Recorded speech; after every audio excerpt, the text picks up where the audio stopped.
So how do you make $250,000 plus a month by only working 4 hours a week?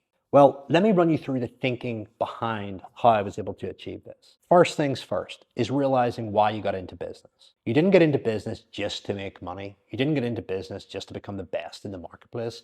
You got into business to create freedom for yourself and ultimately use your business to become the best version of yourself. So understand the main goal is not money, it's freedom. Money is a byproduct, but freedom is ultimately what you're optimizing for. And I look at freedom as wealth. Wealth equals freedom, wealth equals options. The more options you have, the wealthier you are.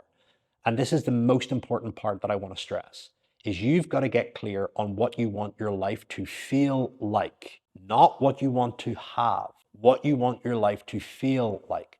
So whenever I was designing my life, I said, I want to be able to wake up on a Monday and ask myself, what do I want to do today? I want to be able to go on holiday and be able to extend it. I want to be able to go into a shop and not worry about a price tag. I want to be able to barbecue twice a week. I want to be able to go fishing and shooting every single week. I want to have amazing, smart friends that collaborate, challenge me, support me, and help me grow. So getting clear on what you want your business to give you and how you want to feel on a daily basis is the absolute cornerstone behind everything that you do. So you've got to paint a very clear vision of what you want to feel like first and foremost, not what numbers you want your business to be at. I didn't sit down and go, I want my business to be doing $1 million a month. I sat down and I went, I want to be able to wake up and feel like. I want to walk around knowing that, feeling like, etc. Success is a feeling, it's not a number. If you're just building a business to chase a number, I can guarantee you this, you will get to that number and you will realize that it's not the thing that you were seeking. In fact, you will get bored. Many of the personal mentoring clients that I work with end up hitting their first mil, their first 5 mil, and they end up getting complacent because it's not the thing that they were seeking. They've ticked off a goal that was expected of them based on what they were comparing themselves to, marketing, seeing social media, and being obsessed with status. And don't get me wrong, you have to outgrow those things. For example, when I first started in business, I was heart set on making my first million. In fact, the more money I made, the safer I felt. But that was based off unresolved trauma and challenge in my earlier days. My parents used to always argue about money, so we never knew whether we were safe. They always used to toy about the idea of getting divorced and splitting up and not having enough money. And then I also used to see this homeless guy outside church every single Sunday that was literally covered in maggots, ripped clothes, like the most depressed, bottomless end of society that you could ever imagine. And it freaked me out for many, many years.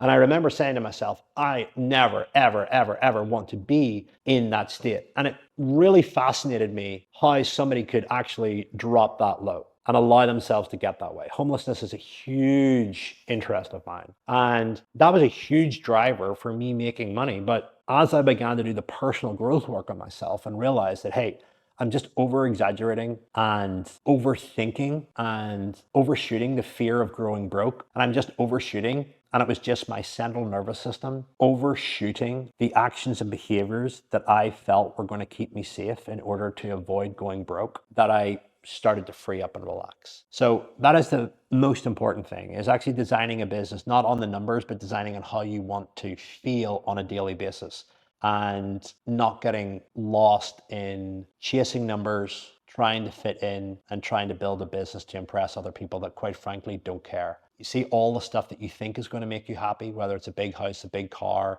a fancy watch, whatever, nobody cares. You know, when you see a red Ferrari driving in the street, you don't look at the driver, you look at the car, and then you figure out to yourself, what would it be like for me to drive that in front of the people that I want to impress, whether it's an ex-girlfriend, ex-boyfriend, parent, boss, somebody that said that you couldn't do it. I have done all that, and it makes no difference, because you're still left with yourself. And the person in the Ferrari, on the other hand, sees everybody looking at them and thinks they're all looking at me. No, they're not. Nobody cares what you have, what you do. Play your own game and create a life of massive personal freedom. When you play your own game and set your own rules, you have freedom. When you are constantly wanting to impress other people, you're sunk. Number 2, embracing the suck. Whenever you are scaling your business, people will tell you to switch off, take time out. You can't do that when you're in the thick of it, because you haven't built the skills, the beliefs, the processes, nor do you possibly have the capital to be able to invest in team members, software, systems, tools that are going to give you your freedom.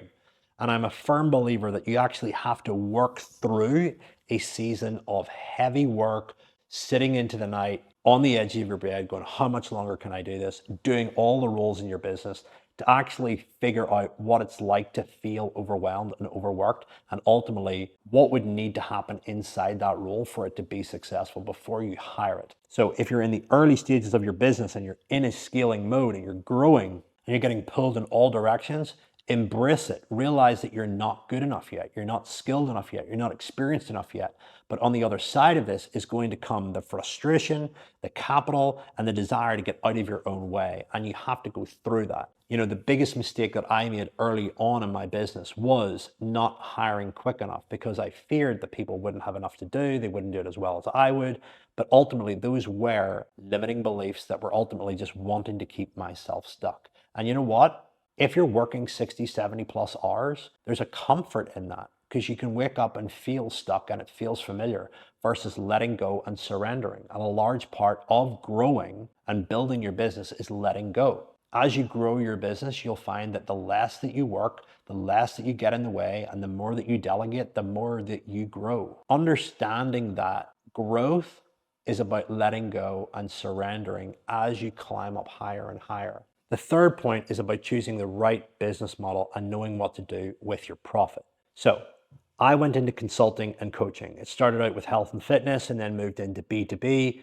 I personally believe that coaching businesses are one of the fastest ways to build wealth outside of inheriting the money or selling off something at 1 million and selling it for 2 and then selling it for 4. I believe coaching and consulting businesses are a great way to make a lot of money, a lot of profit very fast with a very small team. You can get your business easily to well over 1 million with 3 people. I set up my coaching business and I saved and saved and saved and saved until I created a war chest. That was the first step. And the war chest gave me 6 months of operational expenses, 6 months of living expenses, and then I had surplus on top of that. The surplus on top of that, I then used to invest in my initial team members. I then used to invest in my initial frameworks, processes, everything involved in my business to grow it, advertising as well. You know, when you invest in team members, when you invest in advertising, these things actually give you back time. They give you back energy. A team member pulls me out of the way. I get 10 hours of my week back that I can use to focus on my strength. If I'm not delegating, then my strength becomes my weakness. Paid advertising, instead of posting organically all the time, which is a huge cost, getting somebody in to film it, edit it, post it, do it again and again and again to be at the mercy of an algorithm, versus putting money into an ad that's in front of you 24/7, constantly running, and you can measure what it costs to get a lead, what it costs in relation to the lifetime value, and you can push it up, you can pull it down. All of these things create leverage, but I needed to create the psychological safety that I had money in my bank account, that I could run my business if I never got clients or leads, that I could run it for 6 months, and inside that time frame that I could make money to keep going. All of the surplus went into team, advertising, infrastructure that allowed me to get my time back and play to my strengths. I never compromised my operational capital in the first 3 years of my business to go and invest in pensions, to go and invest in property, to go and invest in speculative investments. And it's one thing that so many entrepreneurs make the mistake of, is plowing 20 grand, 50 grand, 100 grand into investments that are only at best going to bring them 8%, but also could go either way. The number one return that you are going to get in life is through your skill set and through the area that you understand explicitly. Okay, listen to that very carefully. The number one return, the best gains, the best way to create your wealth is through the area that you are an absolute master of, the area that you know, and that is the business that you are currently in. And the business that you are currently in is built on your skill sets, your experience, your relationships. Invest in that until you have money to go and invest in other things. And then when you look at investments, you've got to pick them wisely. The first thing that you go for is, what is the most tax efficient way for me to protect my revenue? Whether that's the location of your business, whether that's putting it into something like a pension where you get a corporation tax deduction, you get capital gains, growth tax-free, You get the ability to extract some of it at a later point in time with no tax. And you also get to have inheritance tax protection if you were to die. That is the most important thing. And then looking at other things that are cash flowing, capital appreciation, and speed of liquidity. So you have to look at your time frame. I've just turned 36, so I've got a long way to go. So a lot of my wealth building assets are focused on capital appreciation. I don't need the cash flow. So capital appreciation over the long term, and as you come into a later stage of your life, cash flow is more important because there's a massive difference between wealth and a massive difference between cash flow. Wealth accumulates over time silently. Cash flow is constantly dripping. You can only spend cash on so many things, and you've got to know your burn rate personally. What is the burn rate of your lifestyle, and how can you replace that with the cash flow of your assets? But you can only do that once you've built a business with money to put into assets that ultimately pay for your life. So there's a difference between the cash flow and there's a difference between the capital gains that you will get from your assets. And you have to ask yourself, what do you want most right now? Do you want cash flow to go and have some fun? Use that off your business. But long term, when you're 40, 50, 60, 70, 80 years of age, you want to ultimately be reaping the returns and harvesting the gains that you put into assets that have grown over time, because you don't need the cash. Your business is your main source of cash initially, beyond what you need for your operational expenses, your team, and the day-to-day runnings of it. For most of you watching this video, one of the best exercises that you can do is get clear on your dream lifestyle and what would it cost every single month, and look at the amount of money that you're making in your business and extracting, and compare and look at the gap. And ultimately that gap you then want to make up with assets. But you can only do that whenever you've got the business cranking to a level. So you're going to have to demonstrate patience, and you're going to then have to demonstrate the right execution and deployment of that cash into assets at a future point in time, once your business has got the operational cash, has got the surplus cash outside of what you need to run the business. And you can then start looking at assets, and ultimately in the time frame that you wait for that to happen, put them into high interest accounts so that you're at least getting a small clip and gain on those amounts, and never invest in stuff that you don't understand. The next thing is extreme focus. You can tell how successful you are by the amount of times that you say no. The great thing about being an entrepreneur is you see opportunity in everything. The hard thing about being an entrepreneur is that you see opportunity in everything. And that's tricky because not all opportunities are created equal. Pick one business, go all in on it. Don't have 5 businesses. Only start focusing on other businesses once you've got one business stable. And one of the best things that you can do is look at your current business and ask yourself, what is the cap on this? I.e., what is the maximum amount of money that I feel that I can make from this? And what is the maximum amount of time that I want to put into this? And again, that should be all part and parcel in your grand life design questions whenever you are looking at formulating a business that gives you the life that you want. How much money do you know based on the marketplace, or what you think is it capable of generating, and how many hours do you really want to put into it? That's you playing your own game. And once you've then got that business locked in and it's making money without you, and you've got your working week dialed in, then and only then can you start looking at other things. So you have got to look at certain goals that you have to hit and unlock before you give yourself permission to start investing, before you start into other businesses, etc. And as you become more successful, you will have more people asking you on coffee dates, more people asking you to invest in things. Enter hard seasons of no, and be very mindful of the opportunities that you take on. And again, know the operating system behind taking on those opportunities. How do I want my life to feel? Does this opportunity add to it, take away from it, or does it not change it at all? Very important. And last but not least is dialing in the most important daily non-negotiables and behaviors that you need to do every single day to get results. So if I look at my week and I work less than 4 hours every single day and generate the insane amounts of money that most people only dream of, that is down to behavior. You behave your way to your goals. So I ask myself, what are the 5 things that I need to do every single day in order to generate those results? And those 5 key behaviors have got massive outcomes. So you create outcomes with your inputs. Your inputs are your behavior, and you behave your way to success. You behave your way to $1 million a month. So it starts with the 5 following things. Number 1, I have to focus on myself first. I have to get myself in state first.